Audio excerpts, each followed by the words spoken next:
saying goodbye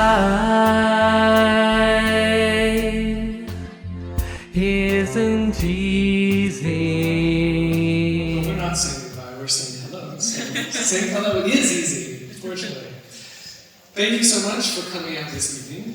Tremendous thanks to the faculty in the music program here for sponsoring this event. So I am Geoff Lewis, and this is Recording the Future, How to Make Your Own Music Album.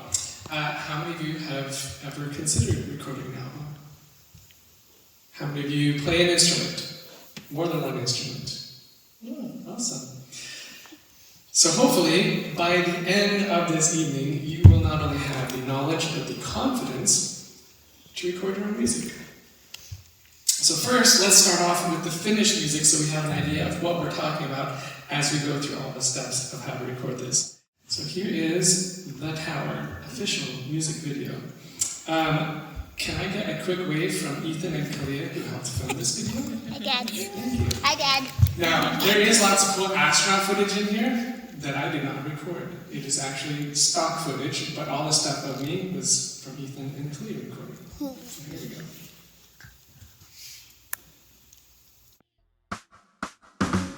Red Leader, this is Mission Control. Sunset in 7 minutes. You need to take to the tower.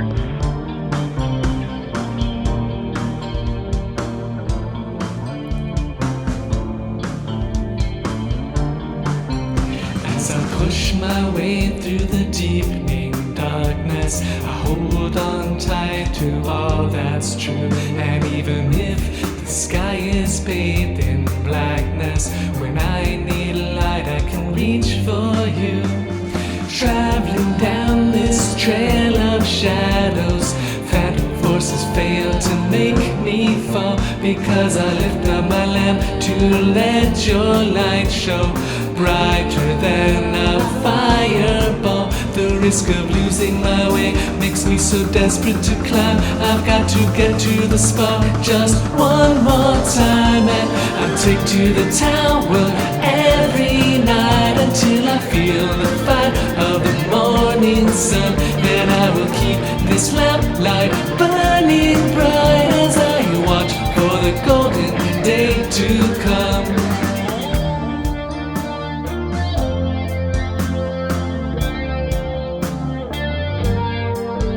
When you asked me to watch with you for 1 hour, the thorn in my flesh made it hard to stand still. When I feel faint or fear or I falter, the power that I need is within your hands.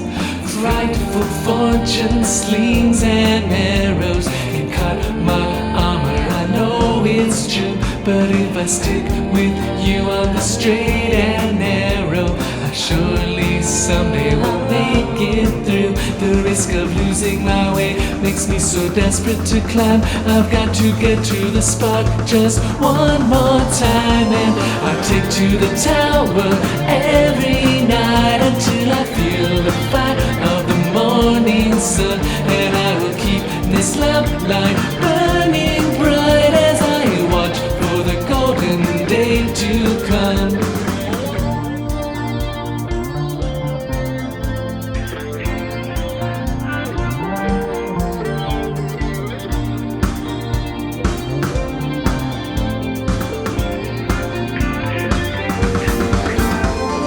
Take to the tower every night until I feel the fight of the morning sun. And I will keep this lamp light burning bright as I watch for the golden day to come.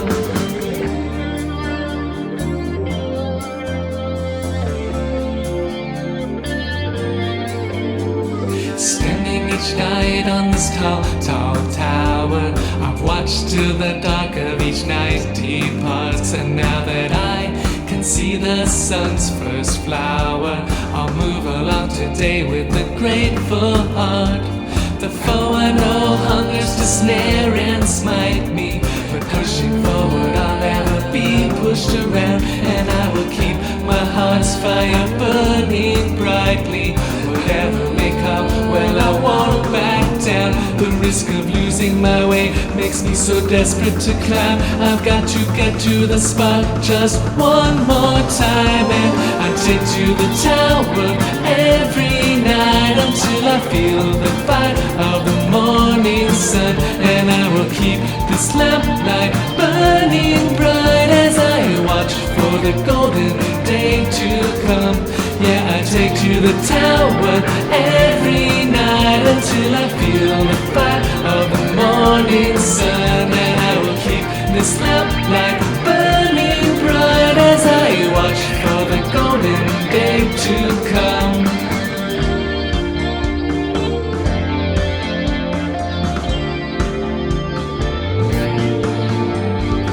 Red leader, sun's coming up. It's another beautiful golden day. You are cleared for takeoff. So there is the tower.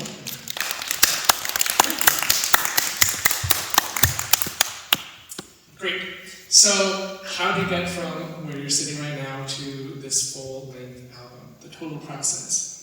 So here are the steps. Compose the music, write lyrics, record, select songs and name the album, arrange the songs, set instrumentation, finish recording, mix, master, publish, and then, if you want to, add the step of recording and editing video. The great thing is there's lots of freedom throughout this process. It's non-linear. You can be in the middle of mixing something and say, you know what, I think I actually want to change that lyric and go back and record something. It's not necessarily a linear process. You can do a lot on your laptop. You don't have to have expensive equipment to start recording and make something that is great. The college has some great resources, and a lot of fun is to collaborate. Find fellow musicians, or people who'd like to be musicians, or writers, poets who could write lyrics, singers, and collaborate. Makes it a lot of fun and comes up with a great finished product. So, a brief disclaimer. I'm representing myself here. All these opinions are my own, no endorsement is implied. We're going to talk about some specific products and things that I use. That is not an endorsement and should not be implied as such. So a little bit of background about me. At age 5, I started taking piano lessons. I enjoyed it, learned pretty well. Age 13, I picked up a guitar and said, I don't want to do stupid piano lessons anymore.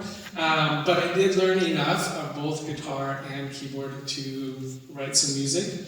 I was in a band from junior high through college. That's me playing the keyboard over there. I played keyboard, did rhythm guitar, and backup vocals, and songwriting. Also, while I was in the US Air Force, I always found opportunities to get involved in music.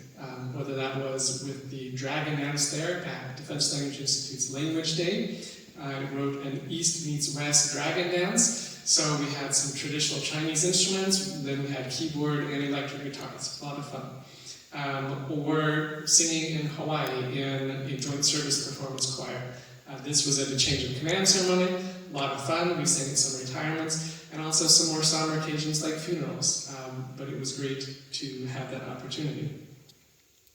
We even once performed at the American Pavilion at Epcot at Disney World on the 4th of July in uniform, and that was a really cool highlight. I was also involved in some short-lived projects with coworkers, with some English students in Beijing, China, when I was teaching English there, and had a lot of fun doing it. However, someone whose opinion I used to trust said, you know, you don't have a good voice and you really shouldn't sing. So by the end of tonight, if you're in a spot where you feel like, yeah, I don't know if I'm quite good enough at the guitar or the bass or writing or lyrics or saying whatever it is, I hope you will take this lesson away that, yeah, you're good enough. Just throw it out there. Because I came across this quote that changed my life. So Neil Hughes said, something imperfect that exists is better than something perfect that doesn't. I love that. Something imperfect that exists. Well, I'm imperfect and I exist, and that's better than a perfect Geoff, which doesn't exist. But I decided, okay, you know what, I think it is time. I'm going to record these songs and throw them out in the universe and see what happens. Well, in that process, I found there's software called Melodyne, and I'm sure there are others as well, where you can fine-tune every single note of the vocals. So if you're a little bit flat, a little bit sharp, you can go in and fine-tune those. What's really cool is through that process, I not only figured out, okay, how to make it sound better, but I actually became a better singer because I was seeing where I was flat or sharp and then could sing along with it and improve. So I recorded 2 singles, Leave the Lights On and Limitless. I did videos for both of them. It was a lot of fun. And then my friend Brad from our band in high school said, hey, do you want to collaborate? And of course the answer was, yeah, let's do an album. And he said, whoa, whoa, whoa, whoa, whoa. Let's do 5 songs. Let's make it an EP. Let's bite-size this, right? So we had a lot of fun. We collaborated on this.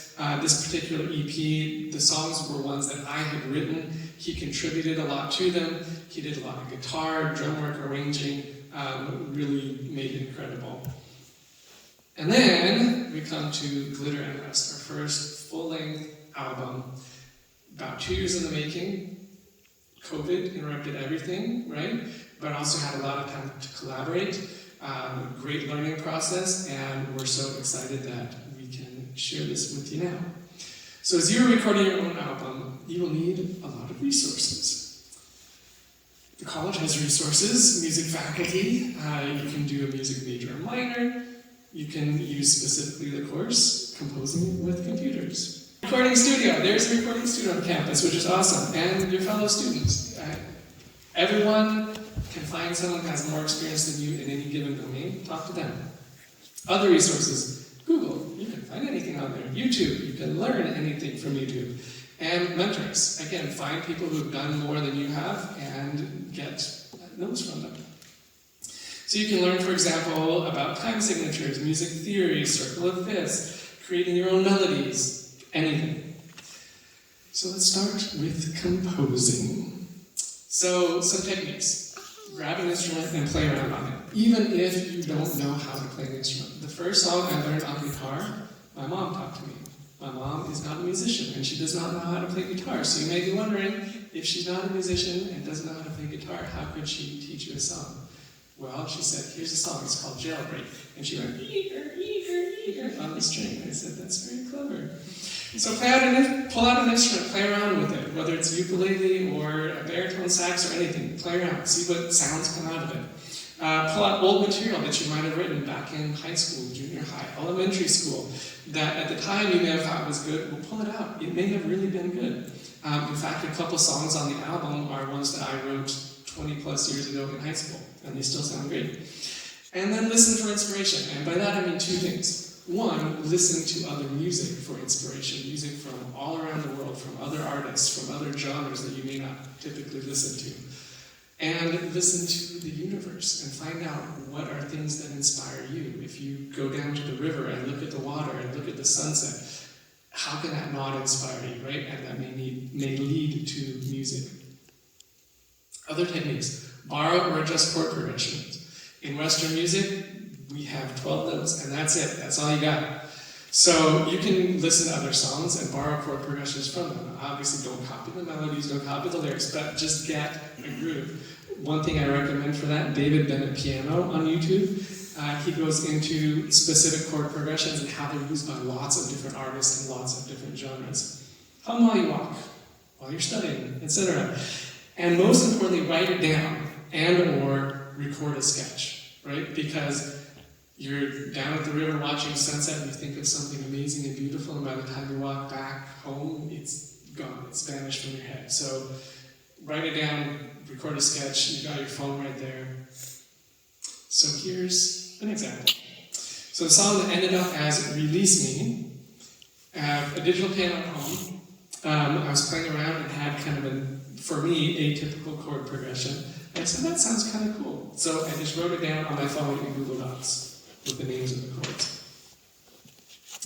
So I'm going to play this for you, what it started out as. In a little bit, we'll listen to how it ended up.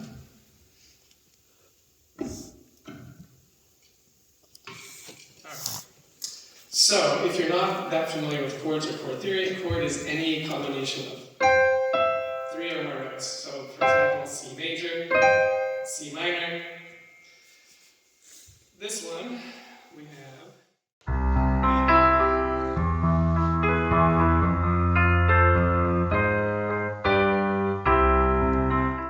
So I just started with those 5 chords. It kind of sounded neat. playing C major, which would typically be all the white keys on the keyboard, but adding that E major in there just gives a little more flavor.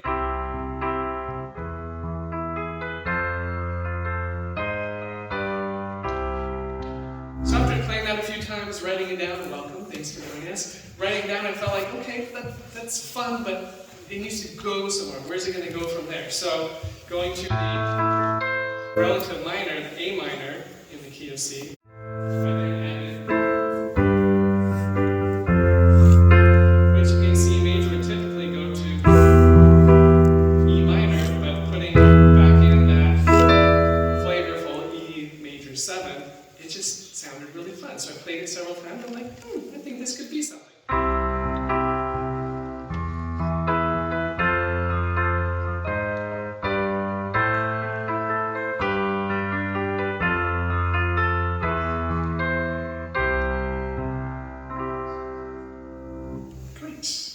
So there's music, right? Now what's it going to turn into? So later I transpose it up to the key of E major to fit my vocal range. Well, okay, now what do we do with it? We need some lyrics. I mean, if you're an instrumental musician, that's great, that's fantastic, but for me, I wanted some lyrics.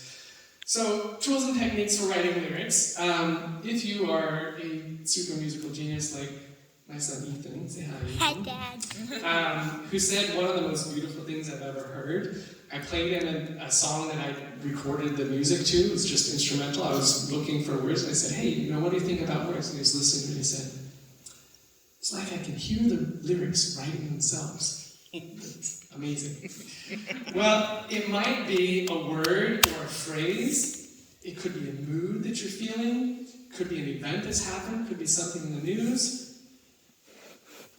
So, another tool or technique, record the music first, and then sing along while you're walking, while you're driving, while you're moving around doing anything. Or find some rhymes. Rhyme Zone is a good place. There are rhyming dictionaries. And then revise. Very occasionally, you will find a poem, a short story, or a song that the first pass is just absolutely amazing and beautiful and you don't want to change it. But in the vast majority of cases, the great writing comes from the revision process. So, here's an example from another song called Overstated. So I wrote and recorded the music first, and I'm going to play just a quick 20 seconds of that for you so you can get an idea of what that music sounded like. And these are the chords, the chord progression there.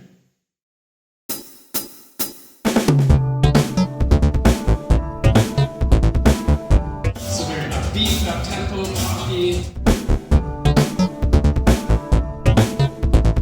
Very kind of synth-based.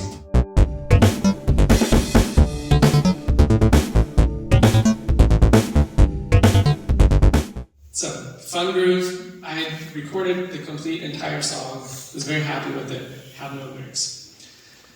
Well, let's look at the changes from the ideation of it, and then verse 1 and the pre-chorus, how those evolve from the initial stages. So I started with the title, Overstated. I can't tell you exactly how that came to me, just as I was listening to the music, I thought of that word overstated. And so I thought, okay, well, with overstated, we've got understated, overrated and underrated. The voices in your head keep me frustrated. That rhymes. Leave it all unstated. And that was as far as I could get without consulting rhyming dictionary. So I went to my friend Rhyme Zone, and I saw all these different words organized by syllables, how frequent they are, and I copied and pasted this set of words into a Google Doc. And I said, okay, these are the words that I like, that I think kind of fit with the feel that I'm going for. So verse 1 started out with, when everything you see is overrated, like a new romance or the universe. You know you need your heart recalibrated, but fear the flood of feelings could make things worse. And I was pretty happy with that. But I went back, I sang along, and it didn't quite fit the rhythm, didn't quite fit the beat, and was missing just a little bit with the meaning. So changed it to, when everything around you feels overrated. So it's not that it is overrated, it feels overrated. Like a new romance or the whole universe. You know you need to get your heart recalibrated. Yeah? Which sounds funny when you say it, but in the song it sounds great. But you fear the flood of feelings will only make things worse. The pre-chorus, even more sparse with the start. Now you're slipping down. Let it out. Can't be overstated. That's what I had, okay? After going through the rhymes, after talking with Ethan, came up with an expanded. When the lights start fading out, you're slipping down into the ground. And at this point, I had a pretty clear idea of what I wanted the song to be about light and dark, and you feel terrible, but don't give up, and things are going to be great, and the light still shines. And I thought, okay, I want something really scary, like what's terrifying? And so I asked Kalia, hi Kalia, what's really scary to you? And she said, wolves.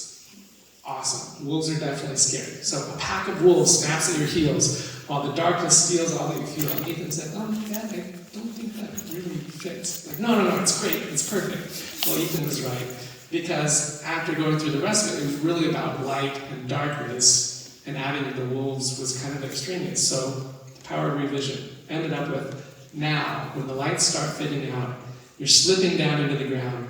As your sight grows dim, it's all caving in, which then led to a great rhyme, and the darkness grows, but don't let it win.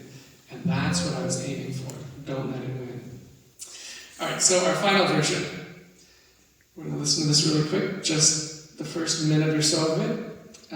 The first verse, pre-chorus, and the chorus.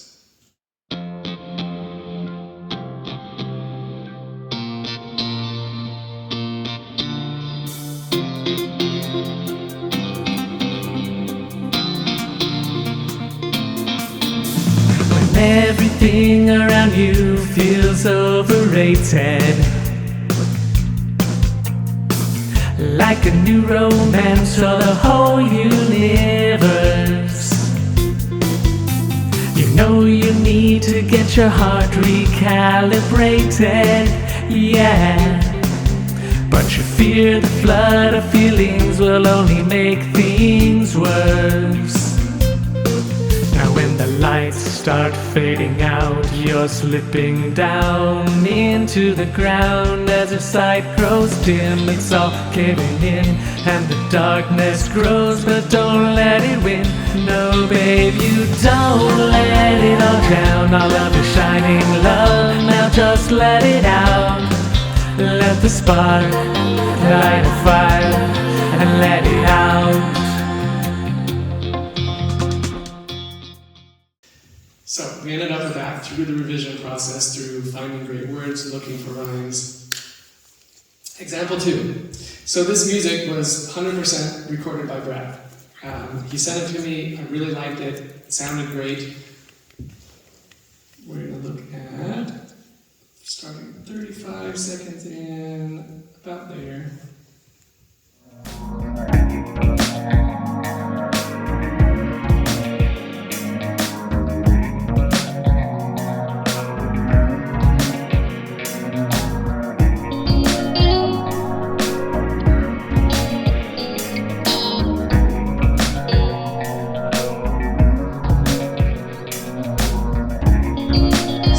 Slower song, but I absolutely love that guitar hook. And I thought, okay, what do we want to do with this? Well, the great thing is he had already named the track Sunday Morning, just as the tune, and that kind of served as the inspiration for the lyrics. So let's look at the changes, verse 1, the chorus, and verse 2.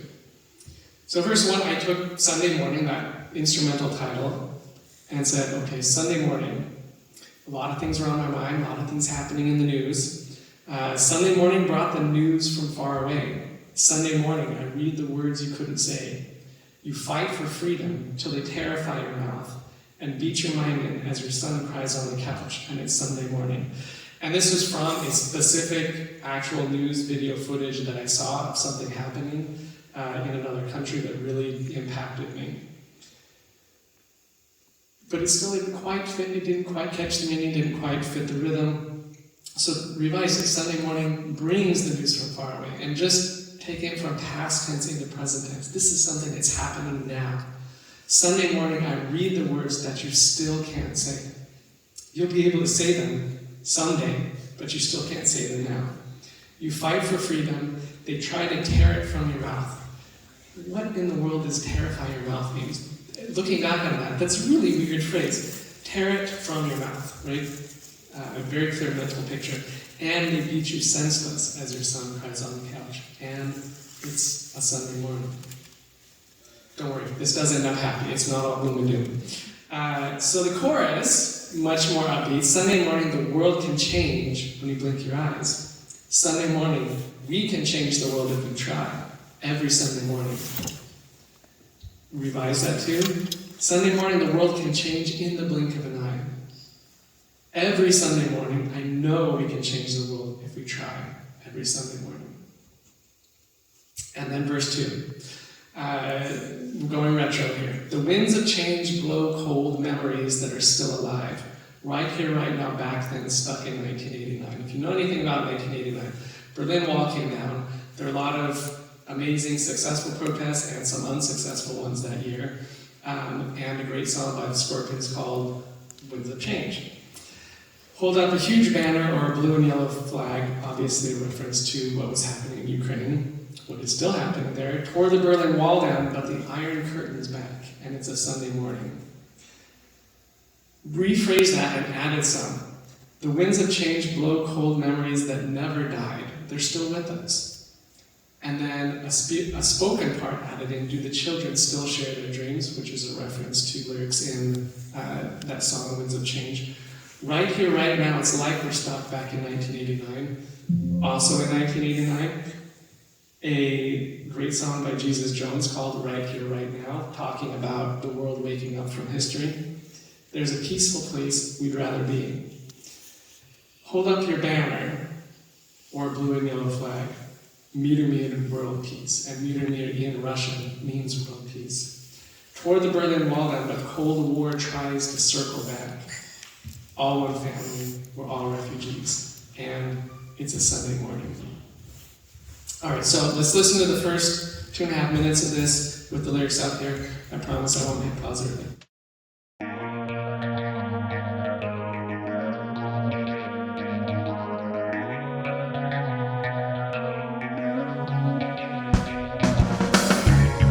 Sunday morning brings the news from far away.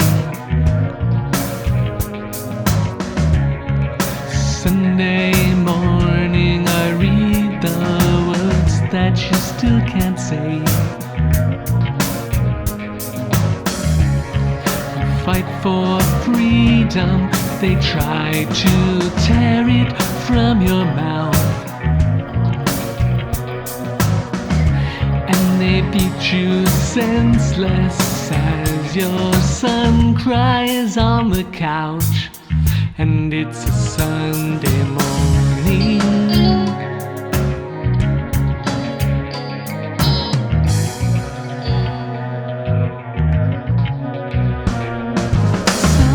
Sunday morning, the world can change in the blink of an eye.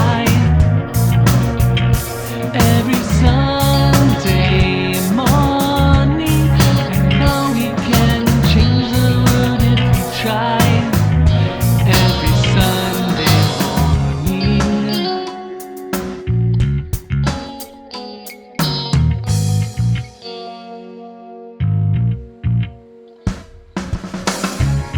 The winds of change blow cold memories that never died. Do the children still share their dreams? Right here, right now, it's like we're stuck back in 1989. There's a peaceful place we'd rather be. Hold up your banner or a blue and yellow flag. World peace. Tore the Berlin Wall down, but Cold War tries to circle back, and it's a Sunday morning. So there's Sunday morning.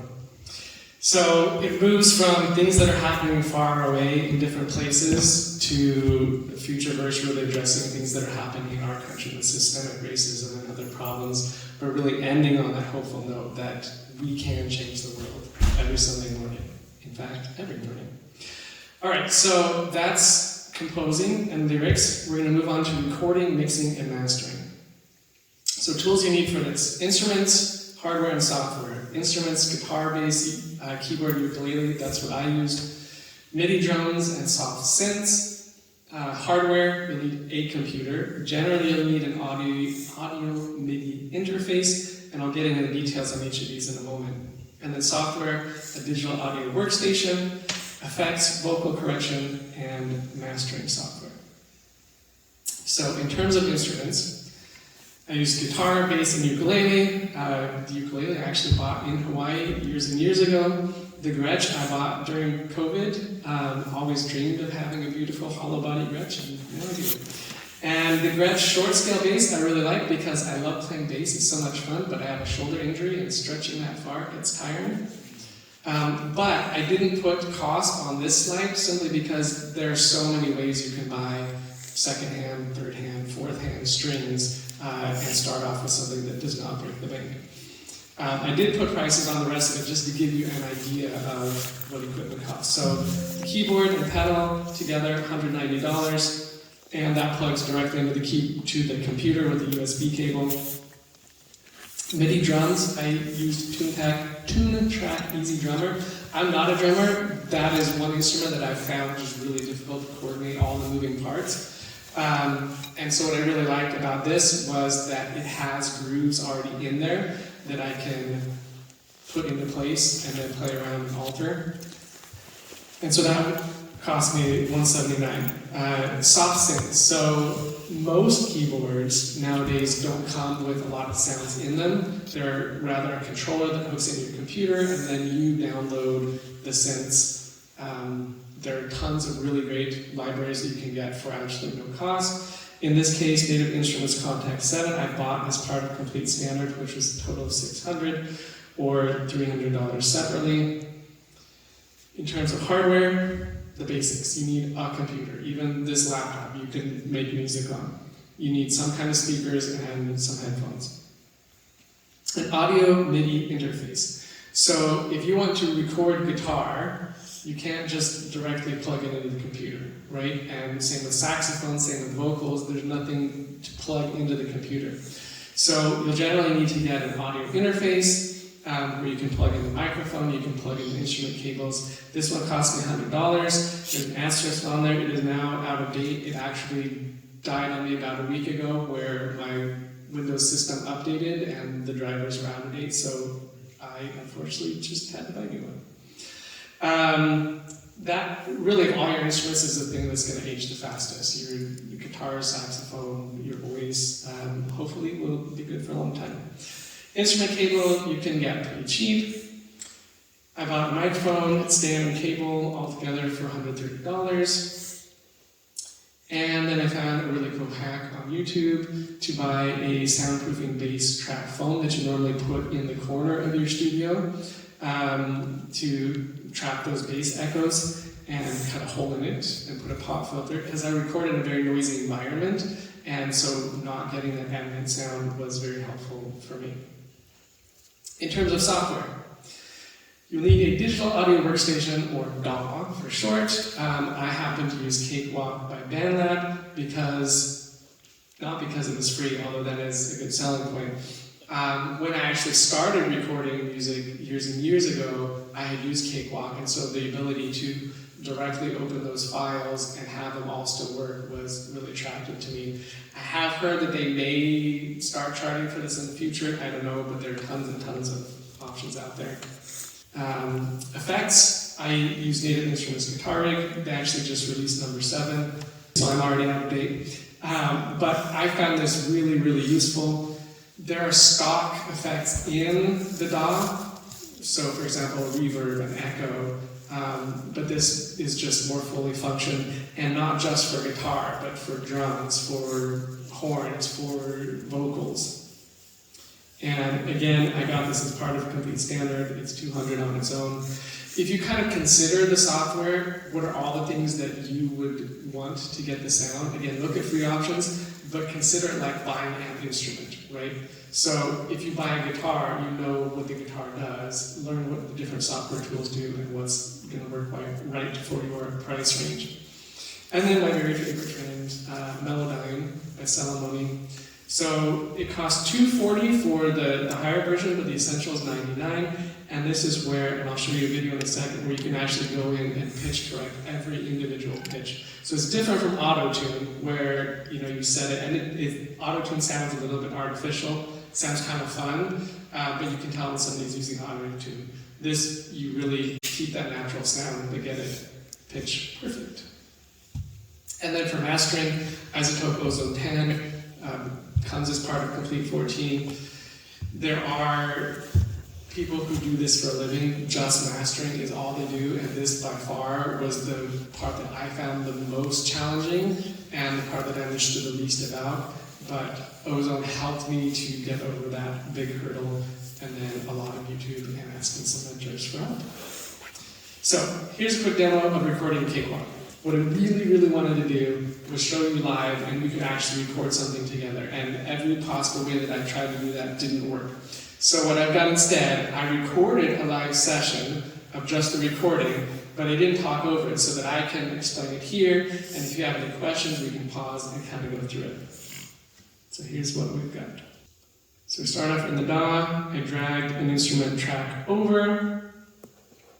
This one is from Contact 7. I chose a piano sound, the Giant, and just tested to make sure I can hear it. Set it for recording. And I've got the metronome on for recording, so I know where the beat is. And we're at 112 beats per minute. So I named my track piano. I'm a very visually oriented person, so I like to color code everything, so I used green for piano. Alright, so drag another track over. This is Easy Drummer. So it is recorded from an actual drum kit. You can, if you really want to, use your mouse to record it. If you have a drum pad, you can use that. But in my case, I found the different grooves and dragged them in. It does have a band maintenance system as well, where you can drag a MIDI clip or an audio clip in, and it'll suggest something that fits that track. So in this case, I already knew what I wanted, so I typed in rock. I chose 112 beats per minute, scrolling through to find a pickup. So it'll start off the song. I said, okay, I like that one. Drag it into the first measure. Now looking for a verse beat, like the second one, drag that in, and now I can play the song from the beginning.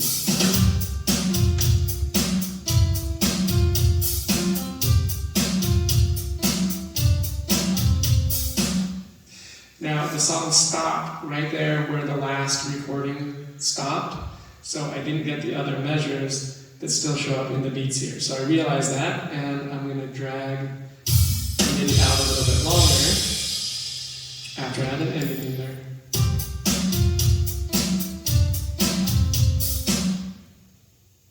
So the ending doesn't show up, it doesn't play. So drag this over a couple more measures.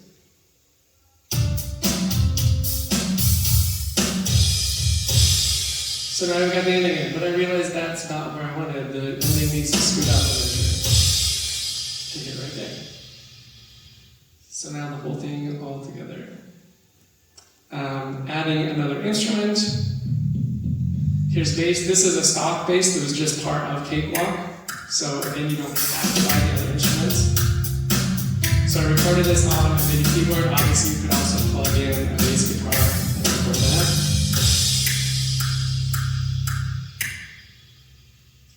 But one thing that's nice about MIDI is you can explore lots of different sounds. And sometimes I've recorded a MIDI track, maybe a bass, and then gone back later and recorded a live bass guitar in there. In this case, I said, you know what, I want a different sound for that bass. Instead of re-recording the whole thing over, just copy and paste to a new track. This happens to be Contact. I already knew what sound I was looking for. So went into the library, clicked to filter by bass, and then selected this one that I like.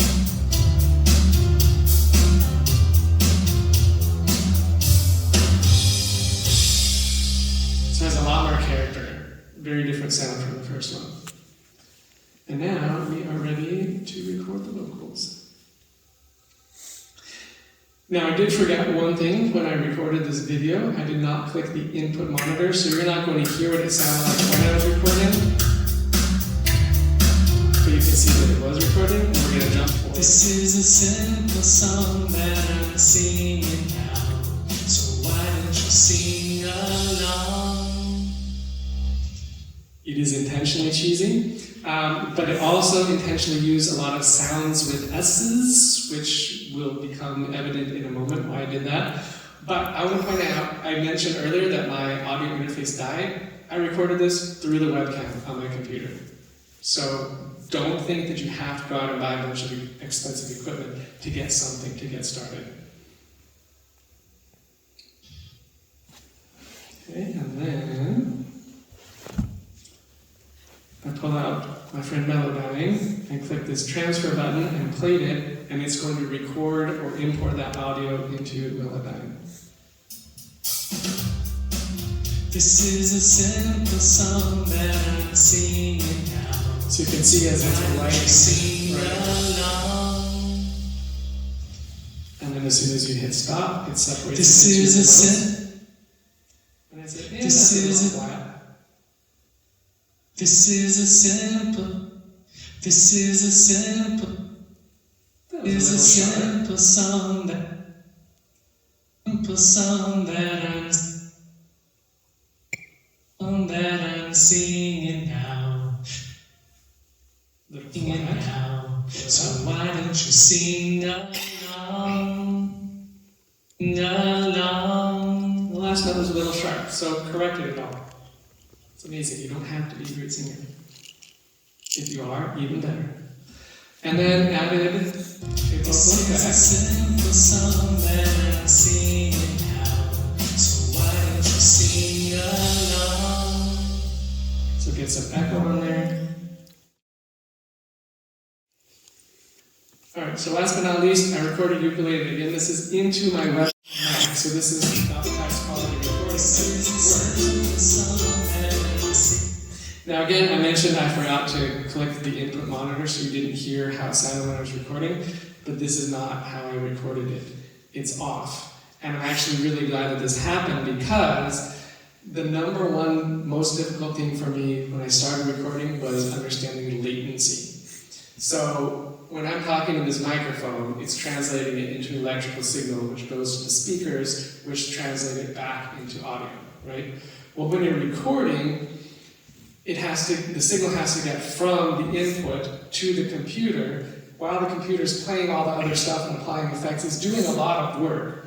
Make sure that you research how to use your specific equipment, your specific DAW, your specific audio interface to minimize the latency while you're recording, so it's going to be as close to the actual recording, like milliseconds, as possible.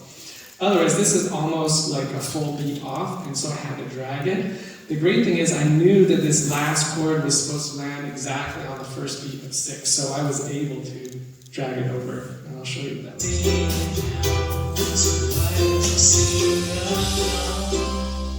So along is where it's supposed to hit, and it didn't.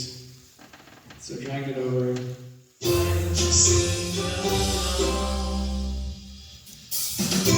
And if it's just for one track, it's not a big a deal, but you'll get really frustrated if you have to do that for every single track if you record and try to line it up. So this is what the whole thing sounds like at the end.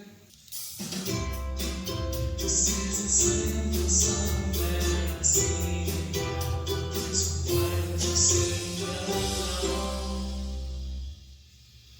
Okay, not bad, but there's still a little more we could do. Let's add some effect on the ukulele.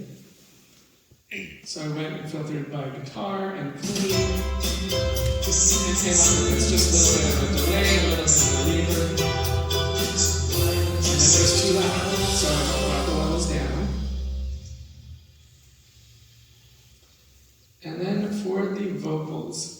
There are a lot of things you can do with vocals, and I definitely recommend researching more for your vocal range, how you want to shape the frequencies. But two things specifically that I learned: add a high-pass filter, which lets everything through except the subsonic frequencies, and a low-pass filter, which does the opposite with the supersonic frequencies. I took down the 5K range, 5,000 range a little bit because of the sibilants. That's the S's that I intentionally put in the song. And then I added a multi-band compressor specifically on that 5,000, that 5K range again, and then play the vocals so I can hear how much the S's are coming through.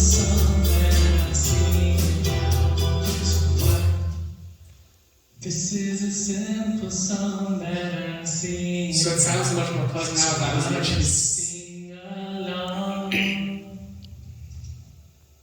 Great, so I've got that. And you can still hear when I isolate that vocal, there's a lot of rumbling in the background because again, I recorded it with the webcam. Alright, so the last thing I did on the master track is I added ozone.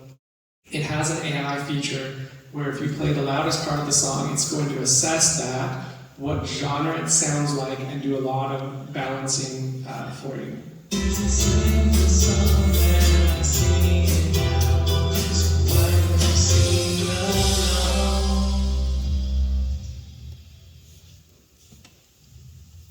So it is definitely not enough to get your song sounding great, but it's extremely helpful for those of us who are not experts at mastering. One other thing, I like to split the stereo, which I forgot to do on this. I didn't pan anything. Normally I would pan like maybe the piano farther to the left and the ukulele farther to the right to get some more separation there.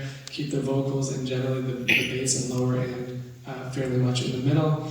But every instrument, vocal, etc. is going to have lower and higher frequencies in it. And so I'll take the stereo spread and take it down for the bass and up for the treble. So it's kind of like a bass. You have your low frequencies down here and then spread out to a nice bouquet of your high frequencies. And the reason for that, if you've ever heard somebody playing music really loud, you can hear the bass, but it's hard to tell where it's coming from. Is it coming from the room over there, or is it upstairs, or is somebody's car in the parking lot? But if somebody drops a pen or a phone, like you can kind of pinpoint where that was with your ears.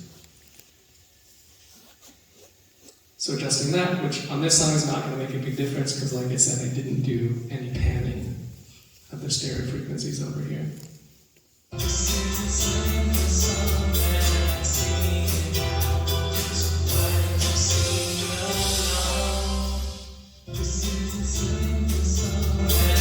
So if you compare the two, if you just click the bypass button, the mastered one is going to sound way better for one simple reason, because it's louder, right?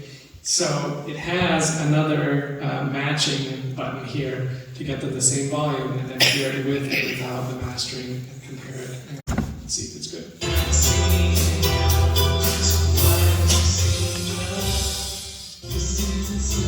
So that's without, and that's with.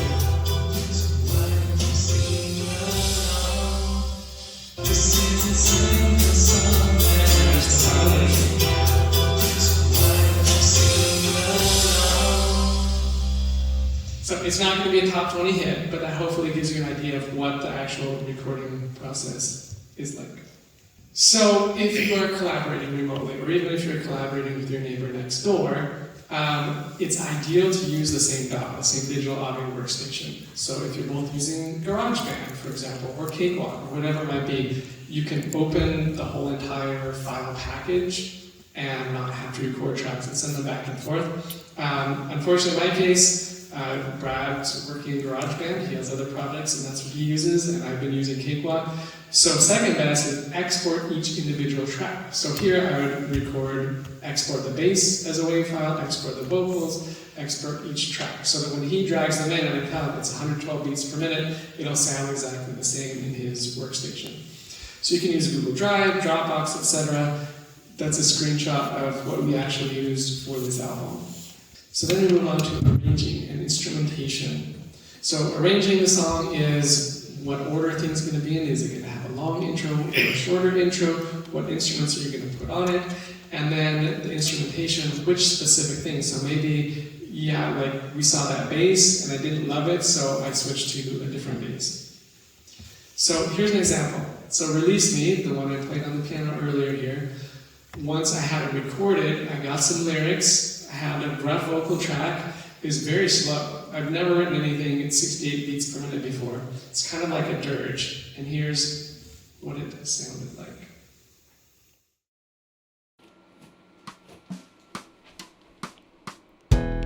I'm left here waiting, anticipating that there's something else in store than all of your breathless, simmering stillness.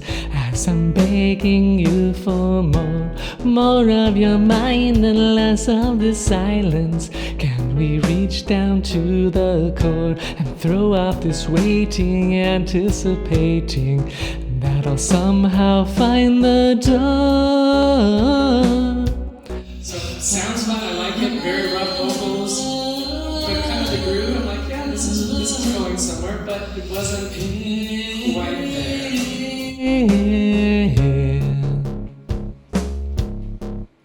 So here's the beauty of collaboration. I showed it to Brad, he said, it sounds good, I really like it. I think in the middle you should add a repeated word or phrase or something to act like a chorus instead of just wailing, oh, oh, oh. Which does work in some cases, but he was right here. So I said, okay, I think I'm going to add in Release Me. That fits with the vibe of the lyrics. So we're going to fast forward to about 25 seconds, close enough.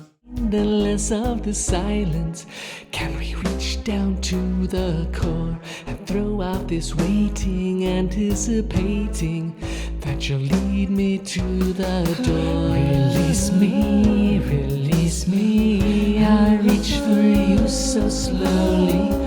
Release me, show me the way to relief. Release me, Add a little more keyboard in there, harmonies. Release me, show me the way to relief. So quite a bit of a change from the initial one. Alright, so here's where Brad blew my mind. He doubled the track speed from 68 to 136 beats per minute and made it a dance track. Hopefully your mind will be blown as well. So this is what Brad sent back. He said, yeah, I've been working on some ideas for Release Me. Like, this is not the same song.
So that's the power of different arrangement, different instrumentation. Well, like I said, I felt like, okay, these very soft vocals worked a bit slower, but they need to ramp up the power for the dance groove. So I re-recorded all the vocals for Energy, added harmonies from my adult daughter Bria, and here's what the final version sounds like. I'm going to play two chunks for you, the intro and then the end.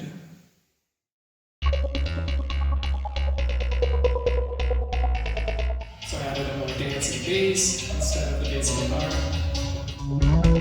But the bass guitar melody is still in there.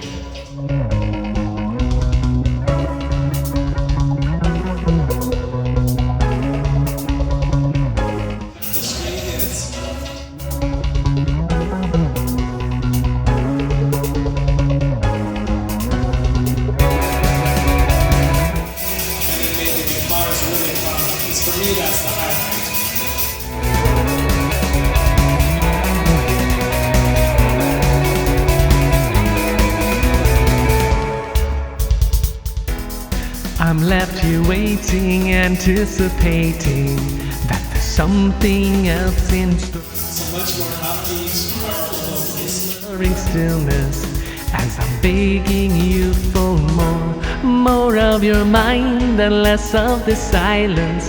Can you? And really lean heavy on the hi-hat, really emphasizing that sharp sound. Lead me to the door. Release me. I reach for you so slowly. Release me. Show me the way to relief.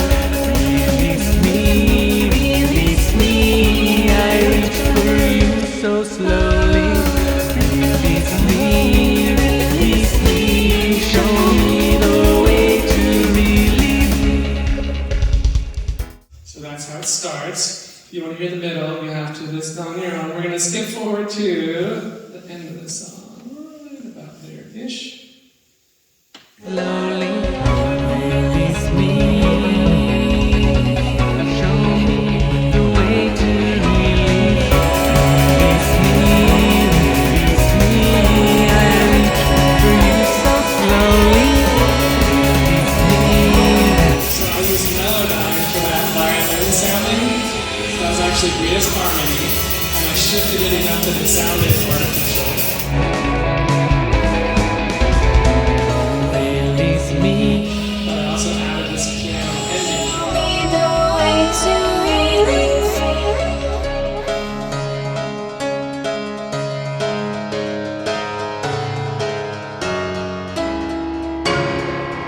Major chord ending. So very satisfying and very, very different from what we started out with through the collaboration, through arranging, through different instrumentation. Alright, second example, Dancing in the Cold. This is Brad's original. He recorded 100% of this instrumental track. He actually sent it to a different artist, a friend of ours, who ended up not doing anything with it. He said, hey, do you mind if I use this for Reuptake? So it's a very synthwave sound. I'll show you briefly the intro because it's very long.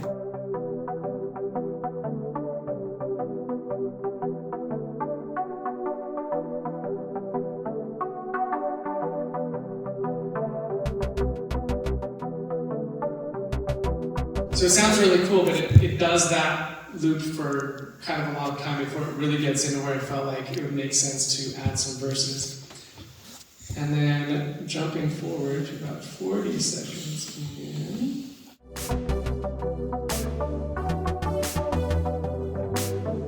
Here's where it really takes off.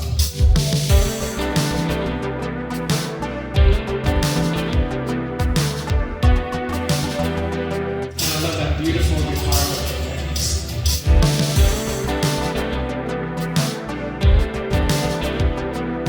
So I said, okay, what can we do with this? Well, I chopped up the entire song and rearranged it. I took out and compressed that longer intro, reordered all the sections to get what made sense for me as kind of an intro, a verse, pre-chorus, chorus format. Additionally, because the album by this point had developed a little bit of a grittier, more rock sound, I actually ended up recording 100% of the tracks to get that sound that I was looking for. So here's what the intro sounds like now.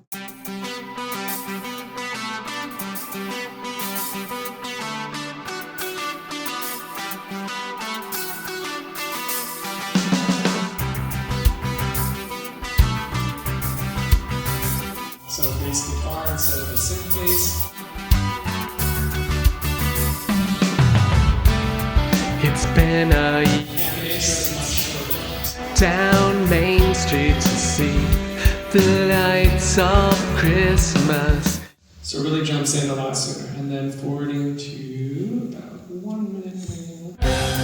When winter snow starts falling, I need you. Has to breathe. So this was the chorus.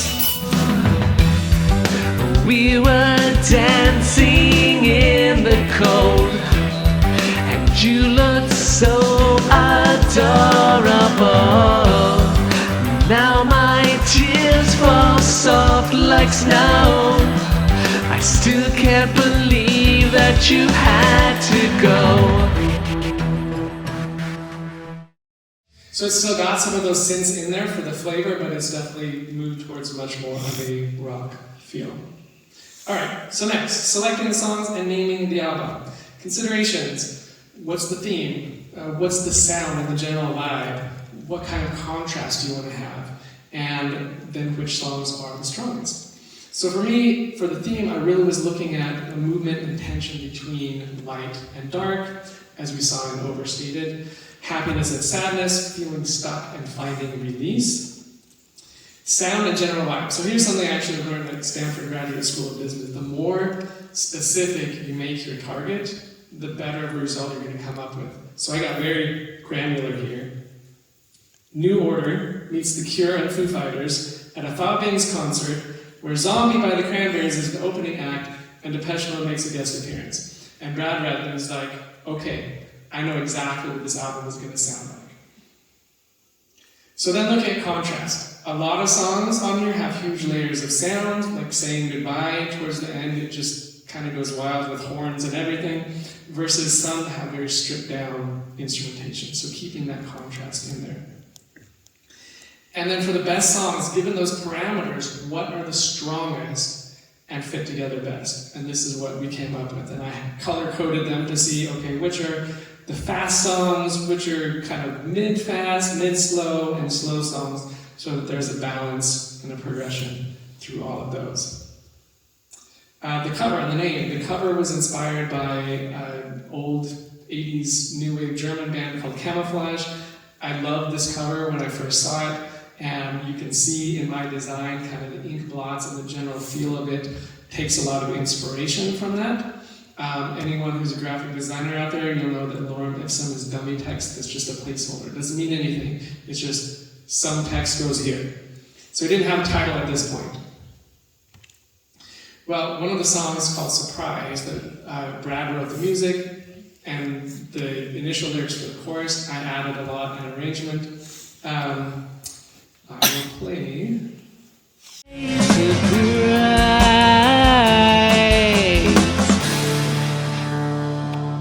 As the glitter rusts and rots away, if I don't go today, well, I'm afraid that I might never be this brave again. You know that I will be a different man on the other side of this surprise. So that's where the title came from, and then as you can see, the cover changed significantly, kept some of the same basic elements, but inspired by the glitter and rust, which has that light and dark contrast that we really wanted. That's how the cover and the name evolved. So finally, we move into publishing. Tools you need for this, a publishing service. There are many of them out there, a lot of amateur, semi-professional musicians I've talked to like DistroKid because it's just easy to use. It does require a subscription. The cheapest is $3.33 per month, and then you can publish as much music as you want to under that one artist's name. They have lots of add-ons you can do, like it'll flag YouTube videos for copyright infringement, etc. But one I really like, they have a Leave a Legacy, so one-time payment, in this case for the album, was about $50 that even if I don't subscribe in the future, even if I'm not a customer, they will never remove that music from all the services, which is pretty cool. For graphic design, Photoshop, Unsplash is great. Some of the images that I use in here, Unsplash uses stock photography that's uploaded by people all over the world, and it's high quality. You'll need your social media and music accounts like Instagram, maybe Facebook if you're reaching an older audience, YouTube, Spotify, Apple Music, etc. And then videography. If you want to make a video, find someone who likes doing videos, or you can do it yourself. You actually don't need that many tools. You need a camera, your phone's already got one, a gimbal to hold it steady, and some lights, depending on where you're filming. If you're outdoors, maybe you don't need lights. Software, you can use Premiere Pro, various other video editing software. Pexels is where I got the stock video footage from. Obviously that means anyone can use it, so I've found other videos that use that same astronaut, which is kind of fun. So where do you find the music? You can look us up under Reuptake on any of your favorite streaming services. You can also go to that link there, hyperfollow.com/reuptake, or you can scan that QR code. And a reminder, in closing, if you are still hesitating, feeling like, well, I don't know if I could really make an album, I don't know if I could really make a song, I don't know if I'm good enough, the hesitation might not be about you not being good enough. As Marianne Williamson said, our deepest fear is not that we are inadequate. Our deepest fear is that we are powerful beyond measure. It is our light, not our darkness, that most frightens us. We ask ourselves, who am I to be brilliant, gorgeous, talented, and fabulous? Actually, who are you not to be? Your playing small does not serve the world. There's nothing enlightening about shrinking so that other people won't feel insecure around you. We were born to make manifest the glory that is within us. It's not just in some of us, it's in everyone. And as we let our own light shine, we unconsciously give other people permission to do the same. As we are liberated from our own fear, our presence automatically liberates others.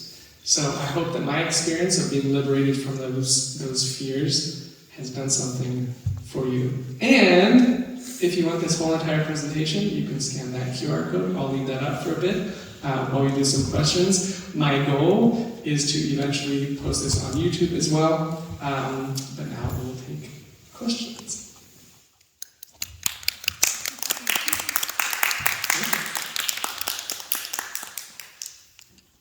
Please. How long did the entire process of making the album take for you? I know you started some of the composing was like way back, but I mean, when you decided you were going to make an album to where you are now, how long was that process? Great question. So the question from start to finish, from deciding to make an album to finishing it, how long did it take? Approximately 2 years. Keeping in mind that I have a full-time job. Brad has a full-time job as well. We both have families, so neither of us are full-time musicians. So this was weekends, evenings, etc. And in fact, there were many almost sleepless nights within the past couple months because I wanted the album to be ready for this tonight. So yeah, it took about 2 years going back and forth, composing, recording, etc. Good question, thank you. Other questions? Yes? Why did you decide to use the butterfly, Dad? Why did I decide to use a butterfly? That is a great question. Partly because I was inspired by that cover that had the bird and I didn't want to just completely copy it. But partly I felt like the butterfly is delicate, it's ephemeral, it's here today and gone tomorrow. It kind of goes along with that light and darkness and glitter and rust. Thank you. That's not a question, just great job. It's your workflow, and as we've discussed, I like music, I try to do music, and I like how your workflow is. The instrumentations and how you mix and arrange is awesome. Great job. Thank you. I'm glad you like it. Yeah, it really helped for me to set up a workflow. One thing I didn't show was actually have a spreadsheet of what percentage of each song is done, because that helped me to say, okay, it's 80% done, I can finish this, I can do this. And just having a visual that said, okay, what do I have left to do? All right, well, I need to re-record the vocals, I need to re-record the guitar tracks, I need to do the final mixing, I need to do mastering.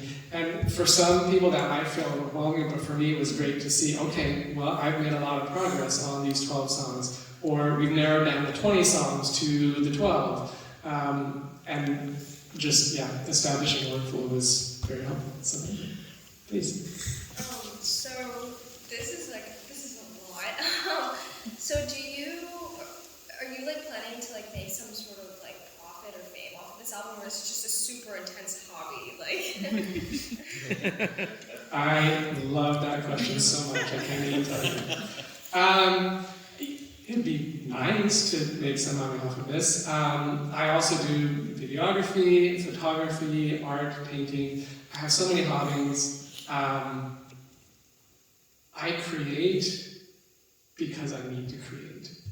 I create because it's a passion, it's a joy. if I'm feeling stressed, my therapist asked me today, what do you do when you're stressed? I'm like, well, sometimes I'll just play music really loud. Sometimes that means driving down the road with music playing loud. Sometimes it means picking up the guitar. So it's therapy for me, and the songs, I really hope people listen to them. Much more than making any money, I would love to have everybody hear these songs and they benefit their lives in some way.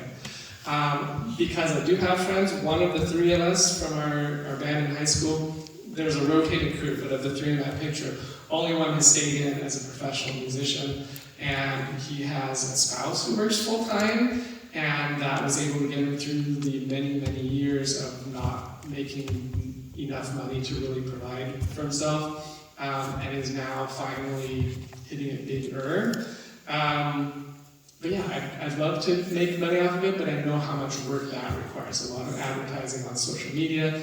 Touring really is the most important thing. Musicians generally make more money from performances than they do from recordings, just because the way the industry is set up. So, very long answer to a very good question. Thank you. Please. How did you choose for those 12 songs? How did I choose those 12 songs?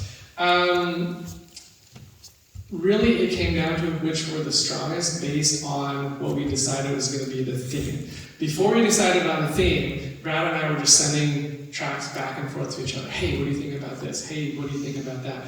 And there were a lot of them that never made it out of the infant stage. They may be full-fledged songs sometime in the future.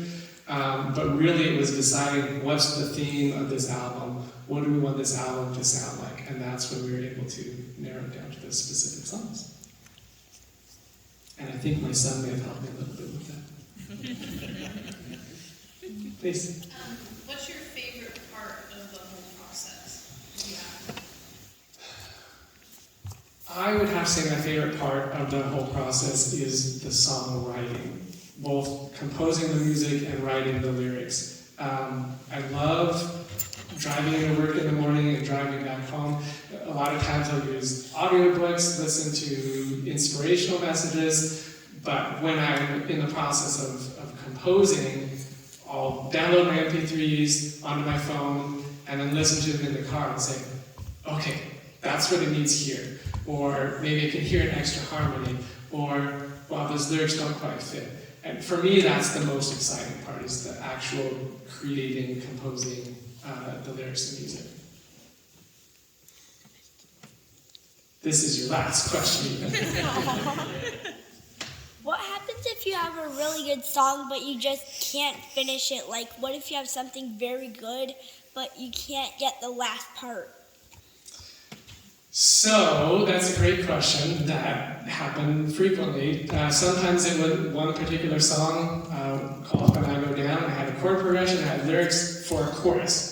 And that was it. That was all I got. And Brad said, ooh, I can definitely do something with it. And then he never added something, and I kind of gave up on it for the time being and let it rest.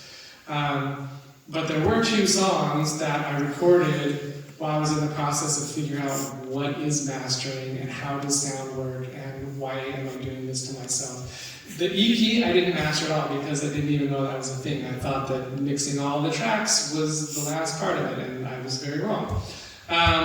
So I was kind of discouraged, and I put the whole album away for a few weeks and took one song from high school and one new song that I composed, wrote lyrics to, recorded, and for a little bit I was thinking, these would be great on the album.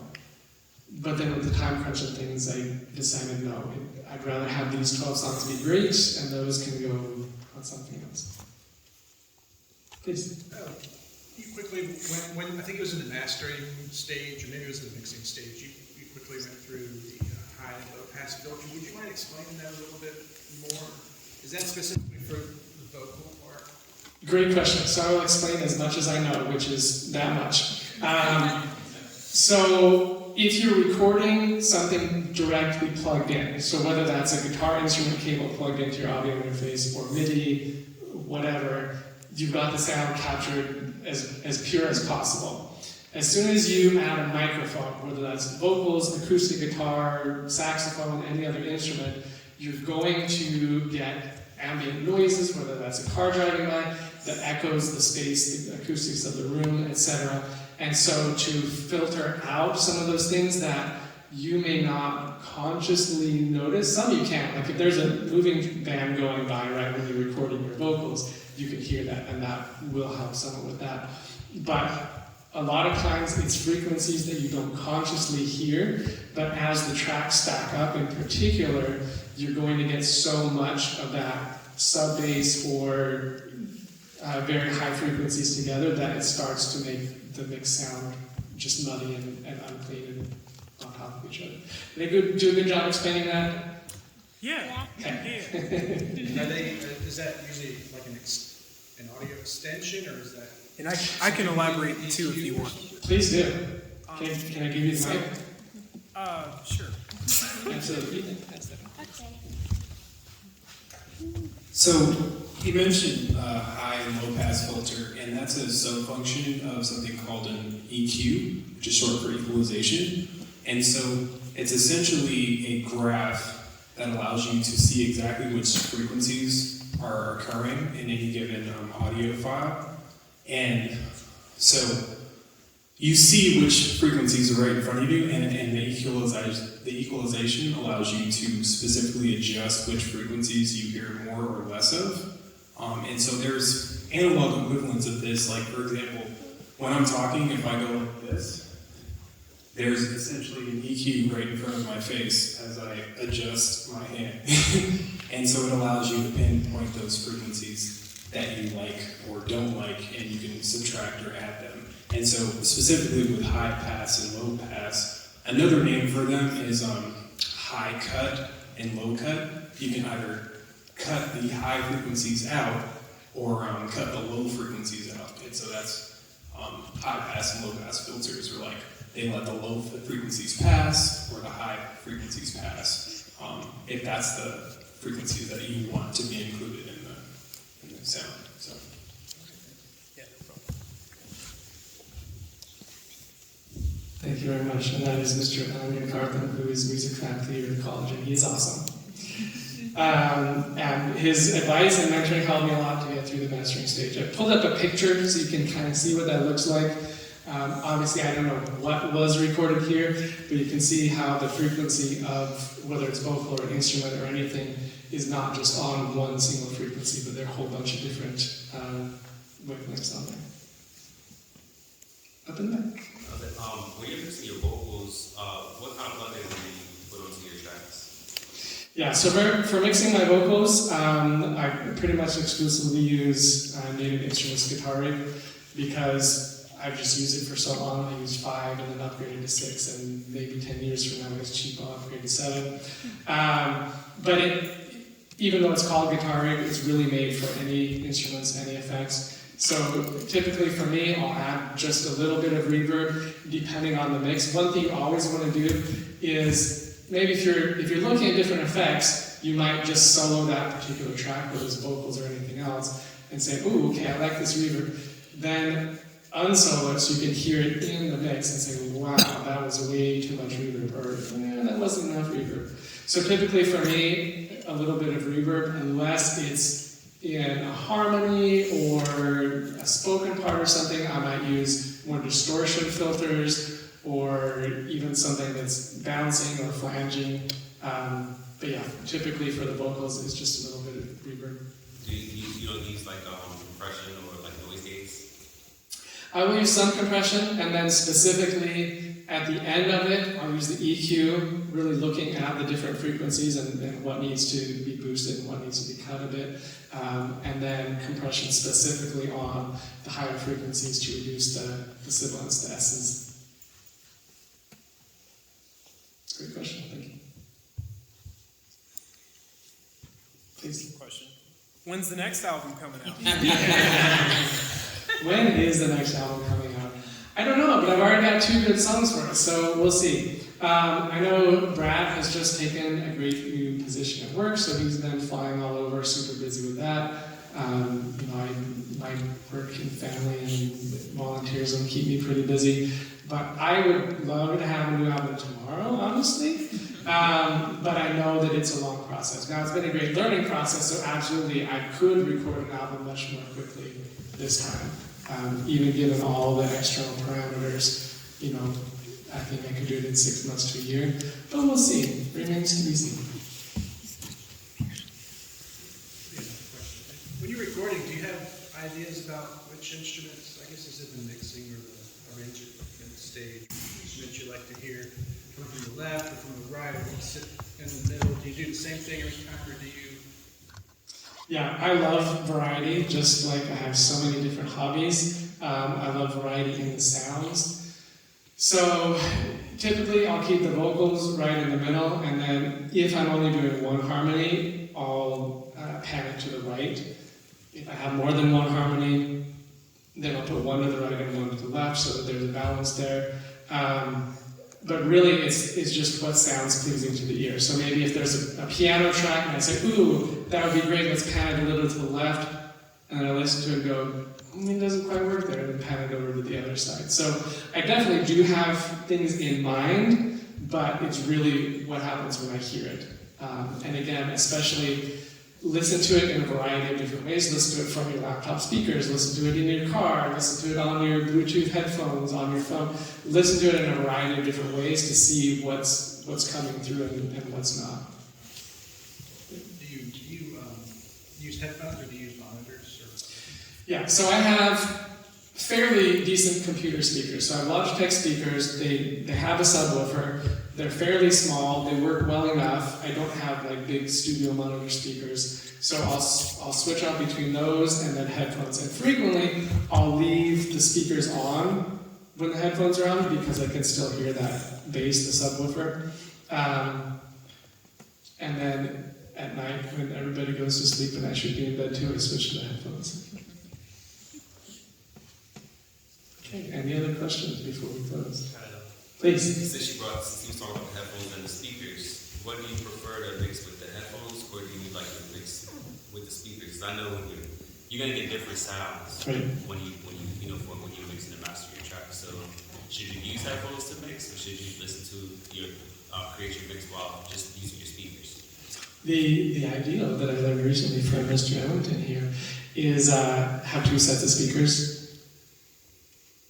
So you might have your one primary, really good one, and then another one that's cheaper or whatever, just to hear 2 different ones.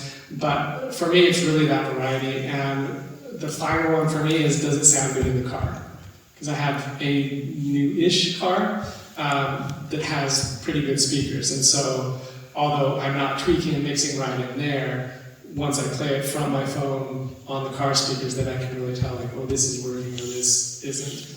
And in fact, when I rushed to try and get everything done, I was like, awesome, let's upload it. And I even paid the $50, and then I played it in my car, and I'm like, no, that was not going to work. It just, the S's were too harsh for me. So I definitely prefer to mix with speakers, and then use the headphones as kind of a check. Your ears get tired. The advice is take breaks, because just like if you're staring at a screen for too long, working on a picture, for example, you stop seeing the big picture, your ears stop hearing the big picture. Taking a break is really good. I don't take a break, I hyper-focus and like, okay, we can go to the bathroom in 3 hours from now and I don't need to drink anything and I'll be fine. That's how I work. But taking breaks is really good, but at least switching between the different formats. I do the car test too, because I got a fairly new car, so it's doing pretty good, and then I buy cheap headphones when I'm checking out my mix.